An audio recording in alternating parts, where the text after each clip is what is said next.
Hi friends, నేను మీ Jafar. Welcome back to Jafar education. మనకు టెట్లో నార్మలైజేషన్ ఉంటుందని టెట్ కన్వీనర్ రాధారెడ్డి గారు అయితే వెల్లడించడం అయితే జరిగింది. నార్మలైజేషన్ తర్వాతనే టెట్ ఫలితాలు మనకు రావడం జరుగుతుంది జూన్ 12 నాడు.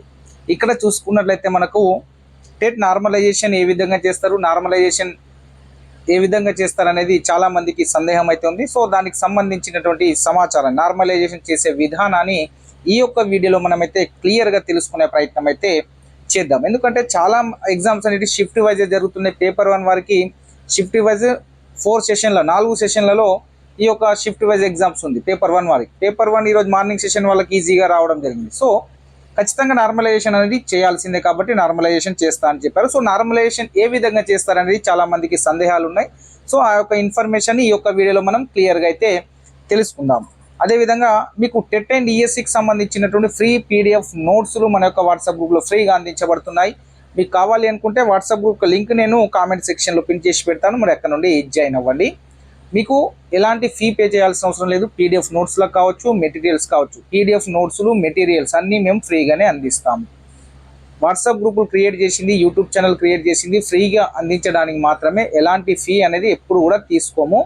మీరు మాత్రం మన యొక్క ఛానల్ని సబ్స్క్రైబ్ చేసుకొని మీ యొక్క సపోర్ట్ని మాకు మీ యొక్క లైక్ ద్వారా అందిస్తే మేము మరిన్ని వీడియోస్, మరిన్ని పీడిఎఫ్ నోట్స్లు, షార్ట్ నోట్స్ కావచ్చు, ఇవన్నీ మీకు అందించే ప్రయత్నం అయితే చేస్తాము. రైట్, ఇక మనము నార్మలైజేషన్ చేసే విధానాన్ని గురించి ఒకసారి మనము తెలుసుకునే ప్రయత్నం అయితే చేద్దాం. ఇక్కడ చూడండి, ఫర్ ఎగ్జాంపుల్ ఫస్ట్ షిఫ్ట్లో స్కోర్ అంటే టాపర్ స్కోర్, ఫస్ట్ షిఫ్ట్లో టాపర్ ఎవరైతే ఉన్నారో వాళ్ళ స్కోరు, అదేవిధంగా సెకండ్ షిఫ్ట్ మనకు ఒక రోజులో ఫస్ట్ షిఫ్ట్ 2 సెషన్లలో జరుగుతుంది. ఫర్ ఎగ్జాంపుల్ ఫస్ట్ షిఫ్ట్లో 140 స్కోర్ టాప్ అయితే సెకండ్ షిఫ్ట్లో 130 స్కోర్ టాప్ అయింది అనుకుందాం. ఒకవేళ థర్డ్ షిఫ్ట్లో 120 స్కోరే టాపర్ అనుకుందాం.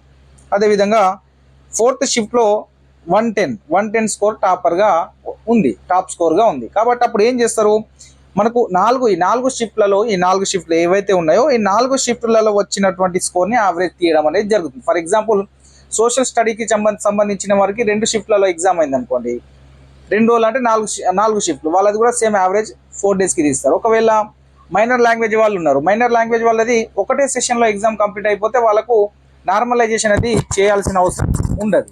అదేవిధంగా ఎవరికైతే ఒకటే షిఫ్ట్లో ఆ సబ్జెక్ట్ మొత్తం కంప్లీట్ అయిపోతుందో వాళ్ళకు నార్మలైజేషన్ అనేది ఉండదు. ఒక షిఫ్ట్ కంటే ఎక్కువ షిఫ్ట్లలో పేపర్ 1కి సంబంధించి ఎక్కువ షిఫ్ట్లలో ఎగ్జామ్ అవుతుంది కాబట్టి ఖచ్చితంగా నార్మలైజేషన్ చేస్తారు. అదేవిధంగా పేపర్ 2కు సంబంధించి మ్యాథ్స్ అండ్ సైన్స్కి సంబంధించిన వాళ్ళకు కూడా దాదాపుగా 4 షిఫ్ట్లలో ఎగ్జామ్ అయింది, 2 డేస్ 3 డేస్. అదేవిధంగా సోషల్ స్టడీస్కి సంబంధించిన వారు కూడా దాదాపుగా 2 డేస్ అంటే 4 సెషన్లలో అంటే 2 రోజులలో 4 షిఫ్ట్ల వైజ్ వాళ్ళకైతే ఎగ్జామ్ అనేది కండక్ట్ చేయడం అయితే జరిగింది. అయితే అప్పుడు ఏం చేయాలి, ఖచ్చితంగా నార్మలైజేషన్ చేయాలి. అయితే అప్పుడు ఏం చేస్తారంటే ఆ 4 షిఫ్ట్లలో వచ్చినట్టు టాపర్ యొక్క స్కోర్ని కన్సిడర్ చేస్తారు. ఫస్ట్ ఒక వ్యక్తికి 140 మార్కులు వచ్చి అతనే టాపరు ఆ యొక్క షిఫ్ట్కి, ఆ రెండో వ్యక్తికి ఆ యొక్క షిఫ్ట్కి అతను 130 మార్క్స్ వచ్చి అతను టాపరు. తర్వాత థర్డ్ షిఫ్ట్లో 120 స్కోర్ టాప్ అయితే దాన్ని తీసుకుంటారు. ఫోర్త్ షిఫ్ట్లో ఏదైతే టాప్ స్కోర్ ఉందో 110 అనుకుంటే దాన్ని మనము తీసుకున్నాం ఫర్ ఎగ్జాంపుల్గా. దీని యావరేజ్ మనం తీసుకుంటే మనకు మొత్తం యావరేజ్ తీసుకుంటే మనకు ఇవన్నీ యావరేజ్ చేసి 500/4 అయితే మనకు 125 అనేది మనకు యావరేజ్ స్కోర్ అనేది 125 వచ్చింది. ఇప్పుడు ఏం చేస్తారు అంటే ఈ 125 వచ్చిన తర్వాత వీళ్ళు చేసే పని ఏంటి అంటే ఇప్పుడు ఏం చేస్తారు, ఈ 140 ఉంది కదా, ఈ ఫస్ట్ షిఫ్ట్లో వచ్చినటువంటి స్కోర్ ఉంది కదా, దాంట్లోకి వెళ్ళి 125ని మైనస్ చేస్తారు. దాంట్లోకి వెళ్ళి 125ని 140లోకి వెళ్ళి 120 ఫస్ట్ షిఫ్ట్లో టాప్ వచ్చినటువంటి వ్యక్తి దగ్గరికి వెళ్ళి -125 వచ్చినట్టు యావరేజ్ స్కోర్ని మైనస్ చేస్తాం. చేస్తే మనకి ఎంత వచ్చింది, 15 అనేది వస్తుంది. కాబట్టి అప్పుడు ఆ యొక్క షిఫ్ట్ వాళ్ళందరికీ -15 మార్కులు అనేటివి కట్ చేయడం అనేది జరుగుతుంది. -15 మార్కులు అవుతాయి. ఫర్ ఎగ్జాంపుల్ అతనికి 140 వచ్చిందంటే అతనికి 140లోకి వెళ్ళి 15 తీసేస్తే ఎంత, 125 అతని యొక్క టాప్ స్కోర్ అనేది అవుతుంది. ఫర్ ఎగ్జాంపుల్ మీకు ఆ యొక్క ఫస్ట్ షిఫ్ట్లో 144 టాప్ స్కోర్ ఉన్నటువంటి షిఫ్ట్లో మీకు ఒకవేళ 90 మార్క్స్ వస్తే 90లోకి వెళ్ళి -15 మార్కులు అనేటివి కట్ కావడం అనేది జరుగుతుంది. సో ఈ విధంగా మార్కులను వాళ్ళు కేటాయించడం అనేది జరుగుతుంది. ఫర్ ఎగ్జాంపుల్ ఒక వ్యక్తికి 75 వచ్చినాయి అనుకోండి, అతనికి -15 అయింది అనుకోండి, అతను నాట్ క్వాలిఫైడ్ బీసీ అభ్యర్థి అయితే ఒకవేళ. కాబట్టి నార్మలైజేషన్ అనేది ఈ విధంగా చేస్తారు. నెక్స్ట్ చూడండి, మీకు అదే 140 ఫస్ట్ షిఫ్ట్లో టాపర్ వచ్చినటువంటి వ్యక్తి యొక్క అదే షిఫ్ట్లో ఒక అతనికి 110 వచ్చాయి. సో అతనికి -15 చేస్తే అతని స్కోర్ కూడా తగ్గే అవకాశం ఉంది. ఎందుకు అంటే ఆ యొక్క షిఫ్ట్లో పేపర్ ఈజీ ఉంది కాబట్టి. చూడండి, అన్ని షిఫ్ట్ల యొక్క స్కోర్ 125 సమానంగా చేస్తారు. ఇది 125, ఇది 125, ఇది కూడా 125. అంటే స్టాపర్లు వచ్చినటువంటి స్కోర్ అందరి స్కోర్ ఎంత అవుతుంది? 125కి సమానం చేస్తారు అందరిది. చేసిన తర్వాత అప్పుడు వచ్చినటువంటి స్కోర్లు అందరికి ఎంతెంత స్కోర్ వచ్చిందో అందరి దాంట్లోకి వెళ్ళి అంతంత మైనస్ చేస్తారు. కలిపే వాళ్ళకి కలుపుతారు. చూడండి ఏ విధంగా కలుపుతారు అనేది.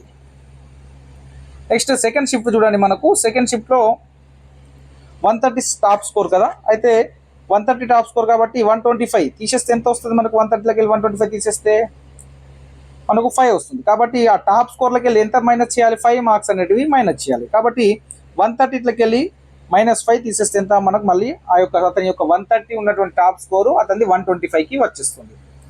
నెక్స్ట్ థర్డ్ షిఫ్ట్ చూద్దాం. థర్డ్ షిఫ్ట్లో ఇప్పుడు చూడండి, సెకండ్ షిఫ్ట్లో 80 మార్క్స్ వచ్చినటువంటి వ్యక్తికి 5 మార్కులు అనేటివి మైనస్ అవుతాయి. మైనస్ అయితే ఎంత అవుతుంది? అతని స్కోరు 75 అనేది అవుతుంది. రైట్. ఇంకా నెక్స్ట్ చూసుకున్నట్లయితే థర్డ్ షిఫ్ట్లో 120 టాప్ స్కోర్ కదా. దీంట్లోకి వెళ్ళి 125 మనం తీసేస్తే మైనస్ ఎంత వస్తుంది? -5 అంటే మనకు ఇక్కడ +5 మార్కులు అనేటివి కలపాల్సి ఉంటుంది. అంటే 120కి ఎంత కలపాలి? +5 అనేది కలపాలి. ఎందుకు? 125 యావరేజ్ స్కోర్ ఉంది. 125లోకి వెళ్ళి 120 తీస్తే మనకు 5 అనేది వస్తుంది. -5 అంటే ప్లస్ అనేది ప్లస్ ఒక 5 మార్క్స్ అనేటివి యాడ్ అవుతాయి థర్డ్ షిఫ్ట్లో. ఎందుకు? ఆ పేపర్ ఇంకా టఫ్గా ఉంది అని అర్థం, దాని అర్థం. కాబట్టి ఇంకో 5 మార్క్స్ ఇక్కడ కలపడం వల్ల ఇక్కడ ఇతని యొక్క టాప్ స్కోర్ కూడా 125 అయిపోయింది. రైట్. నెక్స్ట్ ఫోర్త్ షిఫ్ట్ అతనికి 110 మార్కులు వచ్చాయి. 110లోకి వెళ్ళి 125 తీసేస్తే ఎంత వస్తుంది మనకు? 15 అనేది వస్తుంది. అంటే ఈ ఫోర్త్ షిఫ్ట్ అనేకు 15 మార్క్స్ అనేటివి యాడ్ చేయాలి. ఓకే. ఎందుకు? ఈ థర్డ్ షిఫ్ట్కి అండ్ ఫిఫ్త్ షిఫ్ట్కి పేపర్ మరింత టఫ్గా ఉంది కాబట్టి వాళ్ళకి స్కోర్ అనేది యాడ్ కావడం అనేది జరుగుతుంది. చూడండి, ఇక్కడ ఫోర్త్ షిఫ్ట్ అతనికి 110 మార్క్స్ వచ్చాయి. అతనికి 15 మార్కులు కలపాల్సి ఉంటుంది.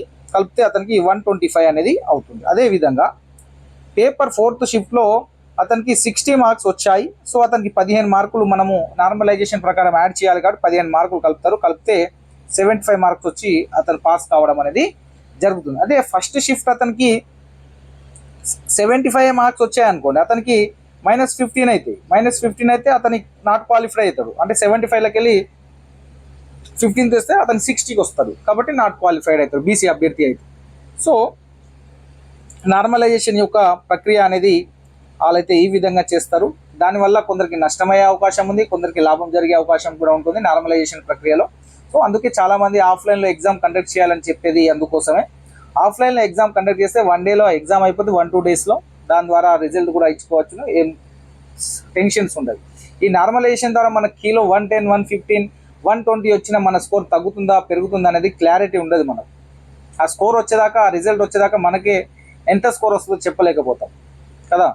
కాబట్టి నార్మలైజేషన్ అయితే ఈ విధంగా వారైతే చేస్తారు.